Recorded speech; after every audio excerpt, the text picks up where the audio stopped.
జీవితకాలం అంతా విశ్వాసాన్ని కాపాడుకోవడం చాలా కష్టం. అవునండి, ప్రతి ఒక్కరూ తప్పక తొట్టిల్లెదరు. బైబిల్ కూడా అదే చెప్తుంది, ప్రతి ఒక్కరూ తప్పక తొట్టిల్లెదరు. ఏదో సమయంలో, ఏదో ఒక చోట, ఏదో పరిస్థితులలో, అది యవ్వనంలో కావచ్చు, నువ్వు చదువుకుంటున్న కాలేజీలో కావచ్చు, మానవుడు తప్పక తొట్టిల్లుని బైబిల్లో కూడా చెప్తుంది. బహుకొద్ది మంది తమ జీవితకాలం అంతా విశ్వాసాన్ని కాపాడుకుంటున్నారు.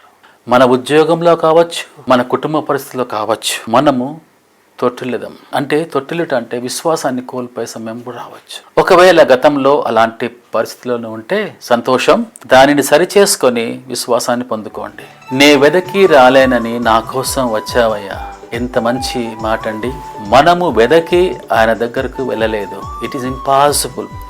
ఆలోచన చేయండి, ఎట్టి పరిస్థితులలో నీవు నేను పరిశుద్ధుడైన దేవుని వద్దకు, నీతిమంతుడైన దేవుని వద్దకు, పరిశుద్ధుడైన దేవుని వద్దకు, నీతిమంతుడైన దేవుని వద్దకు, దహించుచున్న అగ్ని వద్దకు ఎలా వెళుతాం? ఇట్ ఈస్ హైలీ ఇంపాసిబుల్ కదండి. నే వెదకి రాలేనని నా కోసం వచ్చావయ్యా. అవునండి, మనము ముందు ఆయనని వెతకలేదు, ఆయన మన కోసం వెతుక్కుంటూ వచ్చాడు. అంత ప్రేమ కలిగిన యేసయ్య మన దేవుడండి. మనం వెతకాలంటే మనం ఎప్పటికీ ఆయనను వెతకలేం. అందుకనే వెతుక్కుంటూ మన దగ్గరికి వచ్చాడు. మన దగ్గరికి వచ్చి తన ప్రాణాన్ని పెట్టాడండి. అదండి ఆయన ప్రేమ. ఇందాక చెప్పినట్లు జీవితకాలం అంతా విశ్వాసాన్ని కాపాడుకోవడం చాలా అరుదు. మనం బైబిల్లో చూస్తామండి ఎంతోమంది భక్తులను. దావీదు మహారాజు కూడా తొట్టిల్లాడు, పడిపోయాడు, కానీ తిరిగి లేచాడు. అందుకని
ఆయన దగ్గరికి వెళ్తాం.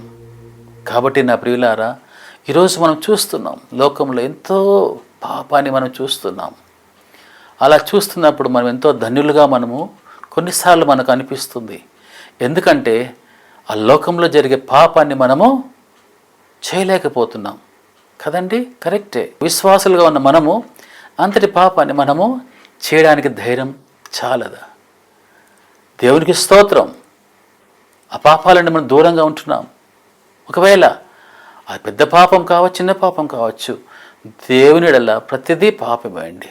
అందులో కొలతలు లేవు పాపానికి. కాబట్టి ఆ చిన్న పాపమైనా పెద్ద పాపమైనా, అవునండి, చిన్న పామైనా పెద్ద పామైనా కట్టితో కొడితేనే చచ్చిపోతుంది.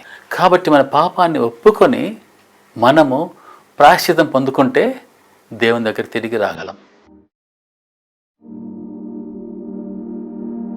ప్రేమ గల మా తండ్రి, పరలోకపు మా రక్షక, మీకే స్తుతులు స్తోత్రాలు చెల్లిస్తున్నాం. ఈ వాక్యాన్ని ఉంటున్న ప్రతి ఒక్కరిని బహుగా మీరు ఆశీర్వదించండి. మరి ముఖ్యంగా నాయన, అవును ప్రభా, ఎవరైతే ఏ శ్రమలో ఉంటున్నారో ఆ శ్రమను బట్టి ప్రార్థిస్తున్నాం. ఆ శ్రమ నుండి వారిని తప్పించమని ప్రార్థిస్తున్నాం.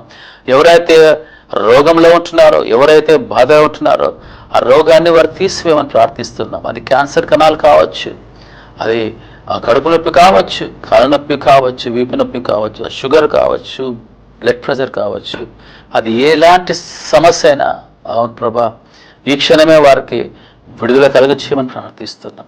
ఈ క్షణమే వారికి విడుదల కలుగచేయండి. ఈ క్షణమే వారికి విడుదల కలుగచేయండి. చూస్తున్న ప్రతి ఒక్కరిని బహుగా మీరు ఆశీర్వదించారు. సంతానం లేని వారి సంతానం దయచేయండి. పెళ్లి కావాల్సిన వారికి మంచి లైఫ్ పార్ట్నర్ దయచేయమని ప్రార్థిస్తున్నాం. చదువు కంప్లీట్ అయ్యి జాబ్ కోసం ఎదురు చూస్తున్న వారికి అవును ప్రభా మంచి ఉద్యోగాన్ని దయచేయమని ప్రార్థిస్తున్నాం. అవును ప్రభా నాయన ప్రతి ఒక్కరిని పేరు పేరున దీవించండి, ఆశీర్వదించమని ప్రార్థిస్తున్నాం. ఈ మనలన్నీ అతి విధంగా బ్రతిమలాడి యేసు నామ పేరిట వేడుకుంటున్నాము తండ్రి, ఆమేన్. ఈ సందేశం మీకు ఆశీర్వాదకరంగా ఉంటే దయచేసి ఈ ఛానల్ను లైక్ చేసి, షేర్ చేసి, సబ్స్క్రైబ్ చేసుకోండి. అలాగే బెల్ ఐకాన్ మీద క్లిక్ చేయండి. కొత్త వీడియో వచ్చినప్పుడు మీకు నోటిఫికేషన్ వస్తుంది. Thank you friends.